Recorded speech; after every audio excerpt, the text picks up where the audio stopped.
Non-Monogamy Help is a podcast where your questions about open, non-monogamous or polyamorous relationships are answered. Our host, Lola Phoenix, will consult a licensed therapist with over a decade of experience to address your problems. Names and locations have been changed or censored to keep your questions anonymous. You're listening to Non-Monogamy Help, the podcast. Welcome to episode 26 of Non-Monogamy Help. I'm Lola Phoenix. Please send your questions to nonmonogamyhelp@gmail.com and they'll either be read in the podcast or the column anonymously. You can choose. If you want to read the columns and listen to the podcast, you can go to nonmonogamyhelp.com, subscribe to our email newsletter by going to go.nonmonogamyhelp.com/email, follow us on Twitter at nonmonogamyhelp, and if you want to support the columns and the podcasts, please consider becoming a patron. Even $1 helps support the daily running of the columns and podcasts and just shows a general vote of support. You can do that by going to patreon.com/Lola Phoenix. If you donate $5 or more a month, your name, with your permission, will be read at the end of the podcast. Let's get to this week's discussion question. If this is the first time you're hearing this, every week before I read a letter, I put forth a discussion question that you can use with your friends, partners, or anyone else to get to know them a little bit more. I also answer it myself briefly to give you a little bit of context. This week's discussion question is, true or false, I know how to stick up for myself. So I think that for me, this is sometimes true and sometimes false. I think that I can stick up for myself, but I'm probably more likely to stick up for someone that I care about rather than just myself, unfortunately. I think that sticking up for myself in certain situations doesn't seem worth the fight sometimes. So yeah, I think that sometimes it's true, sometimes I do kind of get fed up, and I'm pretty good at finally putting my foot down, but other times not so much. So yeah, let me go ahead and repeat the discussion question. True or false, I know how to stick up for myself, and obviously explain your answer. Great, let's get to this week's letter.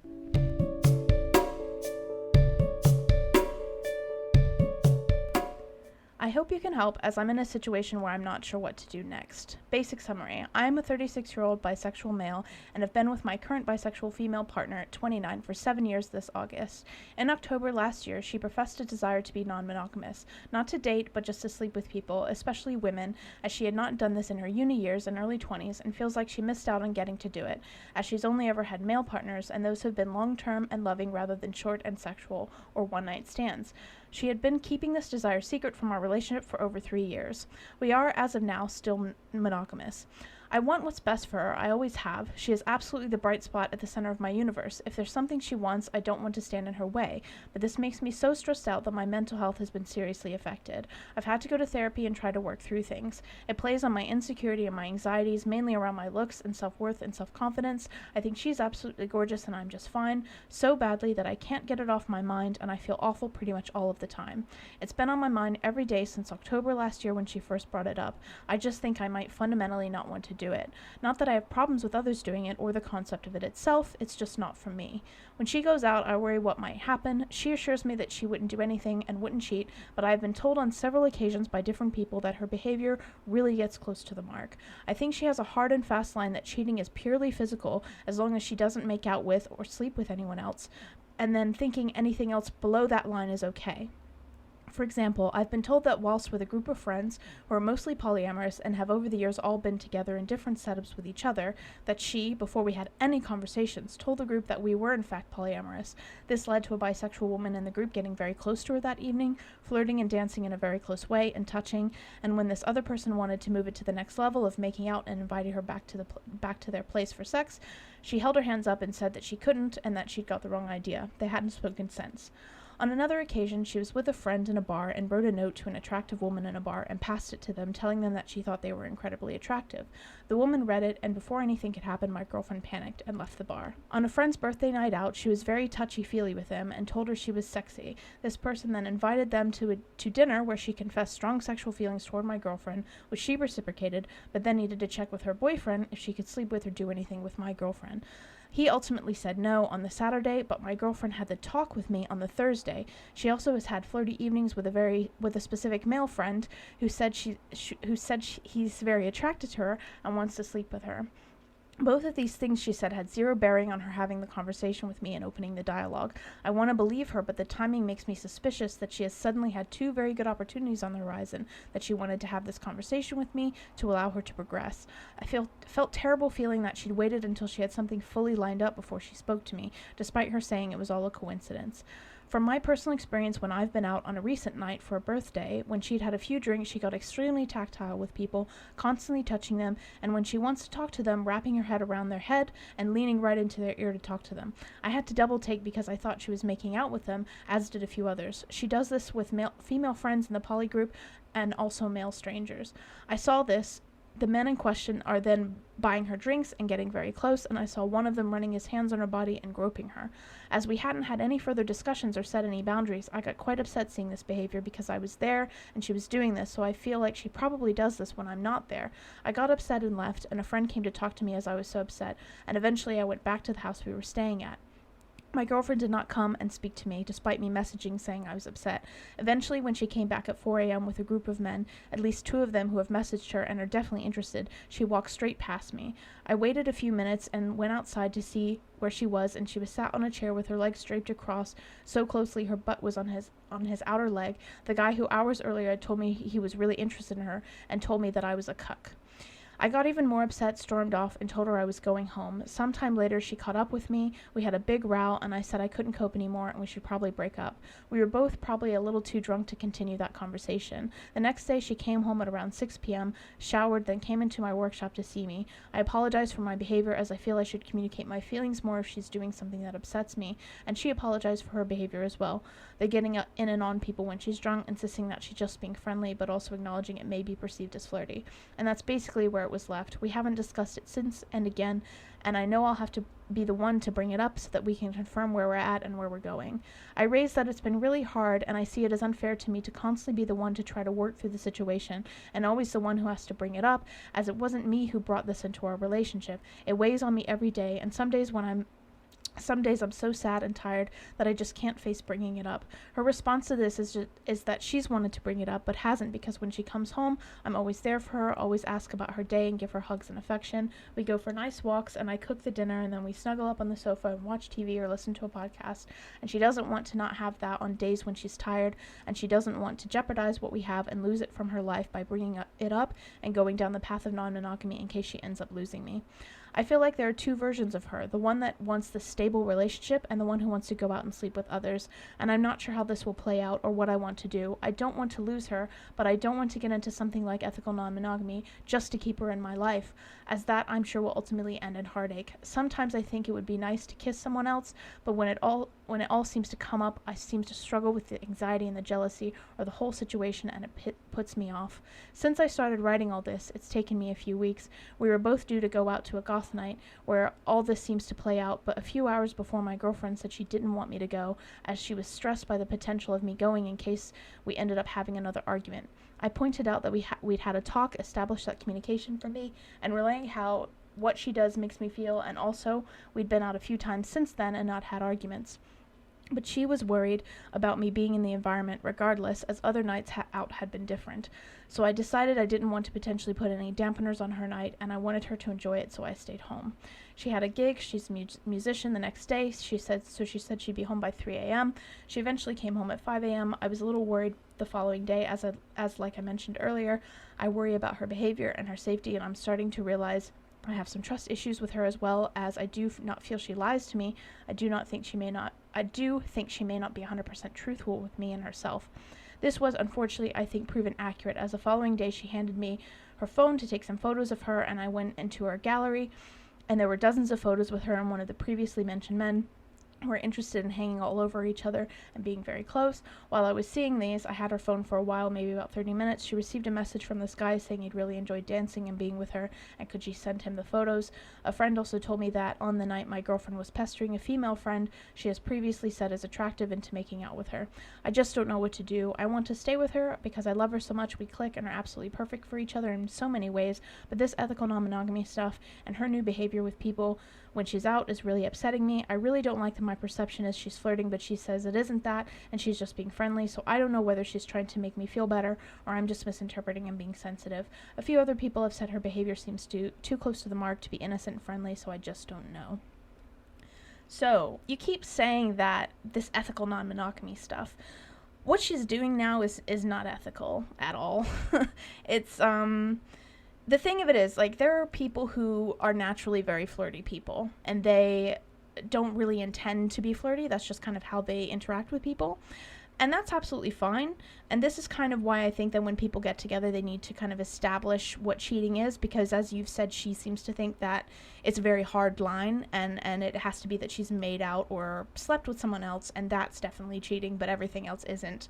It's okay. Like, I don't think that there's necessarily one definition of cheating that is right for everyone. I think it's important to come to an agreement, because, you know, you might have a couple who both of them think that watching porn is cheating, and I don't necessarily agree with that, but if both of them agree with that, and that's their definition, and that works for them, then I think that works for them, and that's fine. Clearly, you don't have the same definitions, and I don't think it's completely ridiculous for you to feel like, you know, specifically the, like, groping and the touching. I think it's okay if that makes you feel uncomfortable, but it would be different if that was all that was going on here. The thing that really is making the red flags kind of come up here is that the first instance you talk about where she's with a group of polyamorous people and she tells them that she's polyamorous. There's a lot of instances of her making moves on people and then sort of getting freaked out and backing off. I think it's totally fair for you to feel upset by the fact that it seems like, you know, she's insisting that these two incidents of people that she's kind of lined up, and that it's no coincidence. It's absolute coincidence that this happened. And that does kind of tend to happen sometimes, where people want non-monogamy, and I don't think this makes her necessarily a bad person. Sometimes people really want non-monogamy, and it is the interest in someone else who is physically there and the opportunity being presented to them that actually makes them push to ask for it.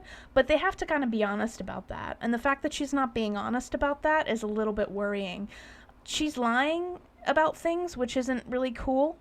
And I don't think it was cool that you went through her phone pictures. Like, I do think that was a little bit, you know, you don't snoop unless you are prepared to act on the things that you find. And snooping in that situation doesn't give you very good ethical leverage. But she is kind of lying about what's going on. And she is, you know, you hear from other people. It's interesting because you say that she thinks this hard line of cheating is making out or sleeping with someone, and yet you're hearing on multiple instances where she's trying to make out with people, and she may not be successful in that, but that still doesn't make that not cheating. You don't have to actually do it for it to be cheating. I guess for her, like, she's trying to pull back the definition of cheating as much as she can so that she can do as much as she can without being guilty. But even if we were to say, okay, all the touchy gropey stuff and the dancing with people and the flirting isn't cheating, but making out and sleeping with someone is. Okay, if that's the case, then her trying to make out with someone or directly saying, such as in the last example that you gave where, you know, she is literally trying to get someone to make out with her, that is cheating. Even if she isn't successful in getting that to happen, it's still cheating, and it's really not acceptable.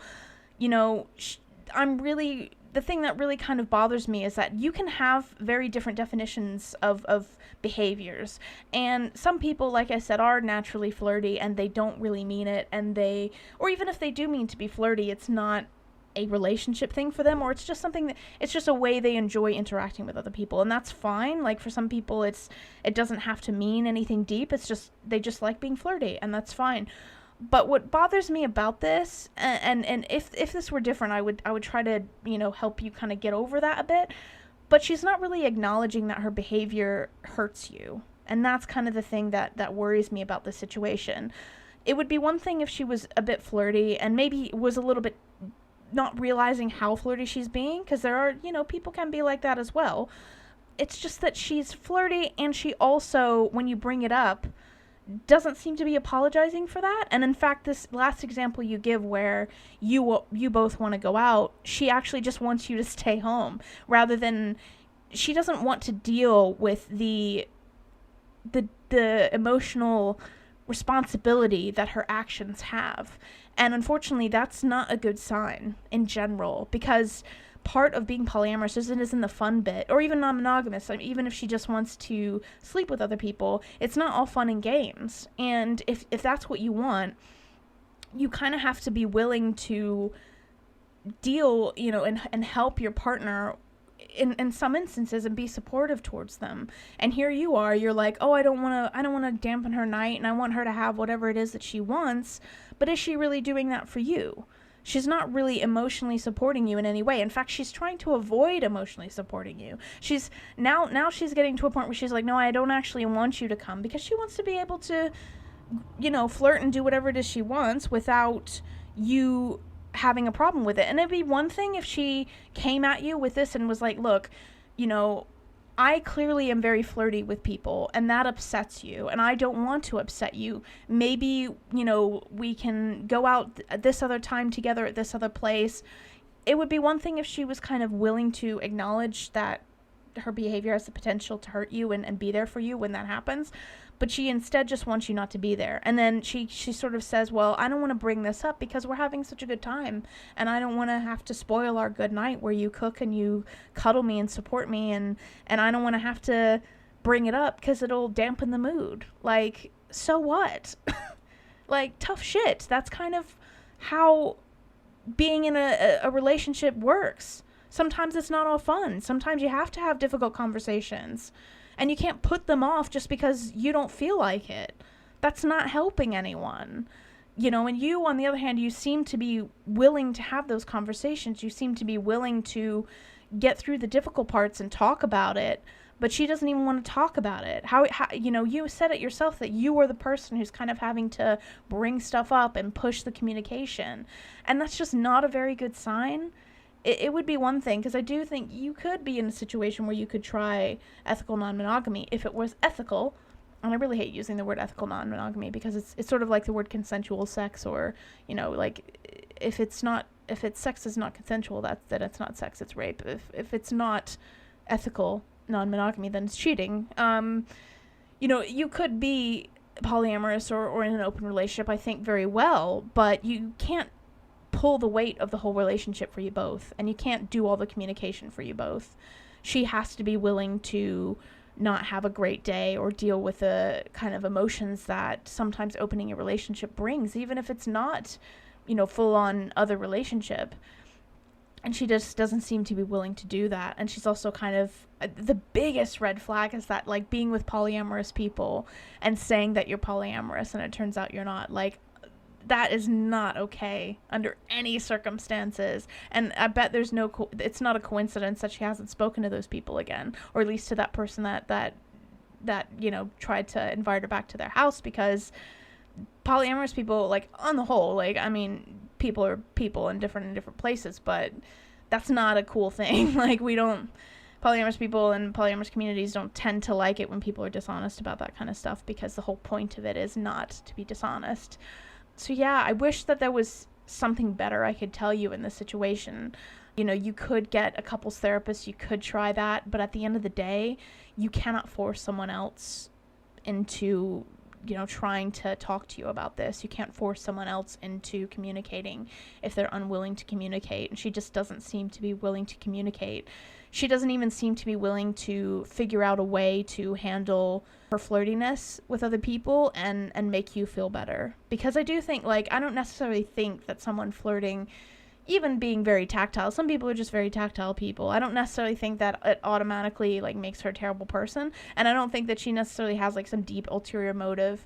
It may just genuinely be that she doesn't realize just how flirty she is and how she comes off. But there are points when she kind of has to be a little bit more cognizant of that and how it affects you, and at least make an effort to making you feel better, or at least acknowledging what it's done to you, or how it makes you feel.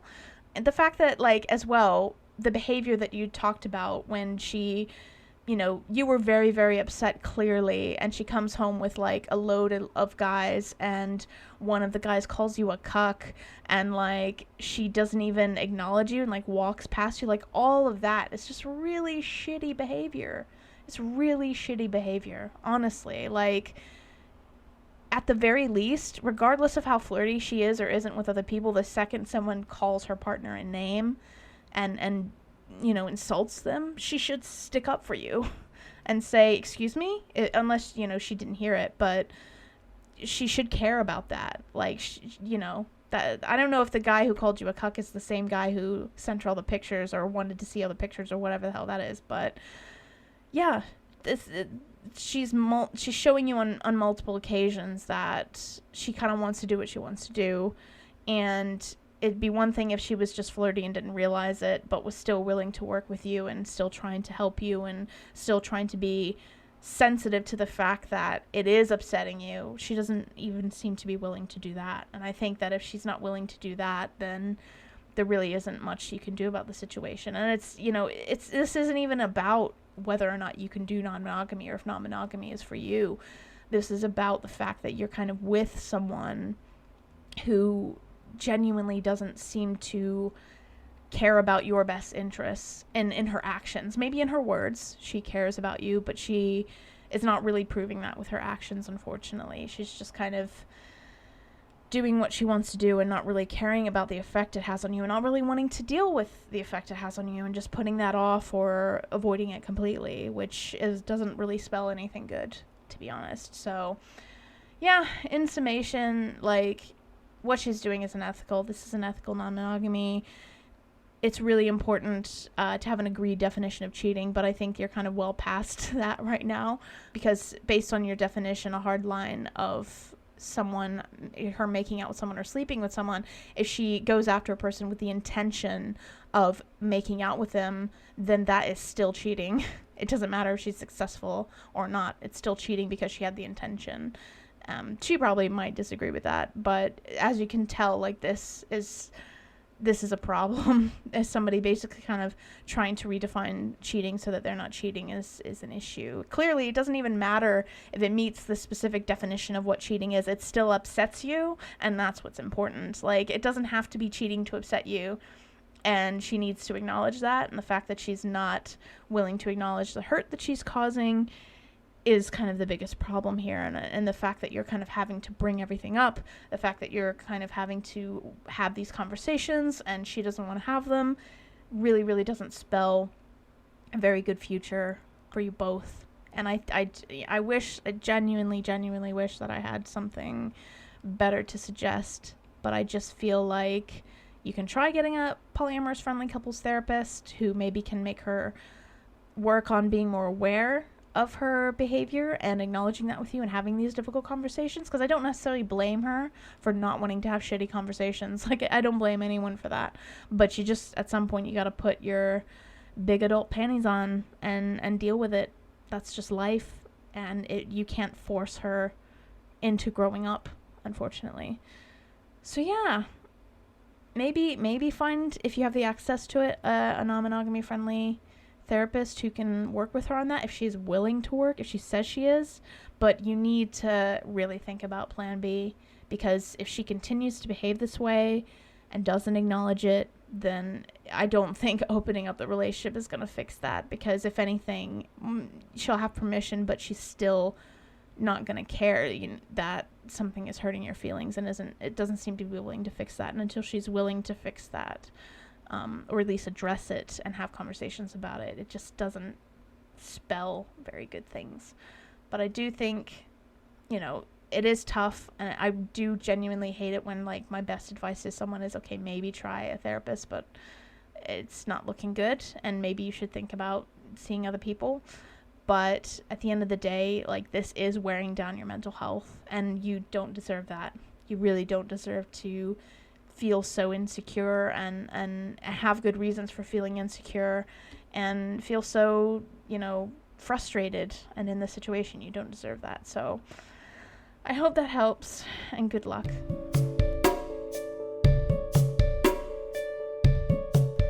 Thank you for listening to episode 26 of Non-Monogamy Help.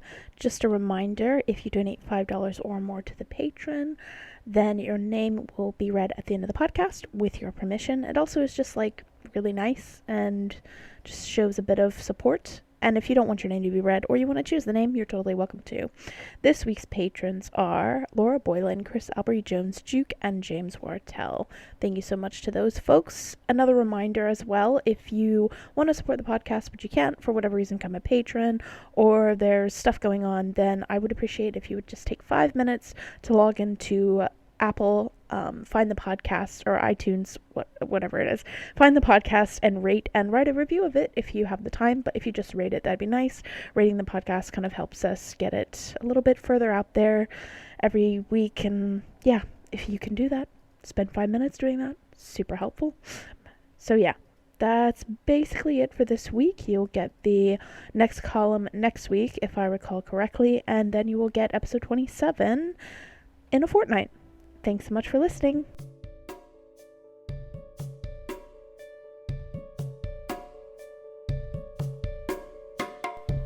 You've been listening to Non-Monogamy Help. Our podcast music has been provided by Chris Albury Jones at albury-jones.com, and the art was made by Dom Jung at domduong.com. Thank you for listening.